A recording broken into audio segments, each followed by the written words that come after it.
Perkenalkan kami dari kelompok 2 11 MIPA 6. Pada kesempatan kali ini kami akan membahas mengenai beberapa organel sel dalam sel. Nama saya Luis Henry. Kali ini saya ditemani oleh Justin, Kenzo, Kevin, dan Timothy. Pertama-tama, kami akan menjelaskan mengenai membran plasma. Membran plasma yang disebut juga sebagai membran sel adalah membran yang ditemukan di semua sel yang memisahkan bagian dalam sel dari lingkungan luar. Meskipun fungsinya berbeda-beda, semua membran biologis memiliki struktur umum yang sama. Masing-masing merupakan lapisan yang sangat tipis dari molekul lipid dan protein, yang disatukan terutama oleh interaksi non-kovalen. Lapisan ganda lipid ini berfungsi sebagai penghalang yang relatif kedap air untuk lewatnya sebagian besar molekul yang larut dalam air. Dalam membran plasma juga tertanam beberapa protein transmembran yang berfungsi sebagai penghubung struktural yang menghubungkan sitoskeleton melalui lapisan ganda lipid ke matriks ekstraseluler atau sel yang berdekatan. Sementara yang lain berfungsi sebagai reseptor untuk mendeteksi dan mentransduksi sinyal kimia di lingkungan sel. Membran sel sangat penting untuk kehidupan sel. Membran sel memisahkan sel hidup dari lingkungan sekelilingnya, memberikan perlindungan pada sel, memberikan dukungan struktural pada sel, mengatur perpindahan materi seperti nutrisi ke dalam sel dan tersisa luar sel, dan juga membantu interaksi antar sel. Ciri-ciri membran sel yaitu memiliki ketebalan 7 hingga 8 nanometer, bersifat selektif permeable, merupakan lapisan yang bersusun dari lipid dan protein yang disatukan terutama oleh interaksi non-kovalen, dan bersifat amfiopatik. Selanjutnya kami akan membahas mengenai nukleus. Nukleus atau yang disebut juga sebagai inti sel adalah kompartemen intraseluler tertutup membran yang mengandung sebagian besar DNA dalam sel eukariotik.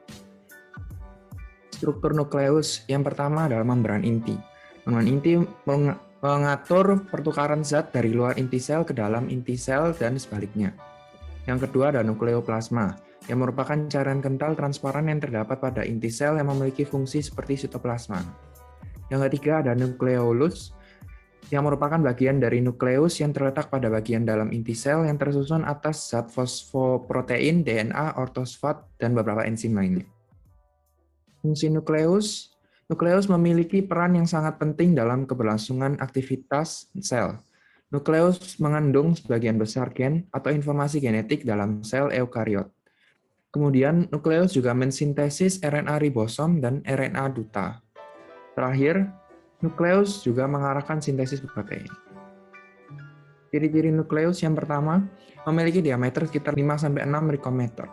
Umumnya merupakan organel yang paling menonjol, menempati sekitar 10% dari total volume sel yang dalam kebanyakan sel, serta memiliki selaput yang berpori-pori. Berikutnya kami akan membahas mengenai ribosom. Ribosom merupakan organel kecil di dalam sel dengan diameter plus minus 20 nanometer. Ribosom bisa ditemukan bebas di dalam sitoplasma maupun melekat pada membran RE ketika proses mensintesis protein sedang berlangsung. Struktur ribosom. Ribosom memiliki struktur yang hanya terdiri dari dua bagian saja, yaitu subunit kecil dan subunit besar. Masing-masing subunit ini juga memiliki fungsi sendiri-sendiri. Subunit kecil misalnya berperan dalam membaca pesan yang disampaikan oleh mRNA untuk asam amino. Sementara itu, subunit besar berperan membentuk ikatan peptida. Fungsi ribosom. Ribosom melaksanakan sintesis protein dalam sel. Ribosom juga memfasilitasi perhubungan teratur asam amino menjadi asam polipeptida. Ribosom selain itu juga mentranslasikan sekuens RNA menjadi sekuens asam amino. Ribosom juga memfasilitasi coupling spesifik antikodon tRNA dengan kodon mRNA selama sintesis protein. Ciri-ciri ribosom. Ribosom terbuat dari ARN atau asam ribonukleat dan protein.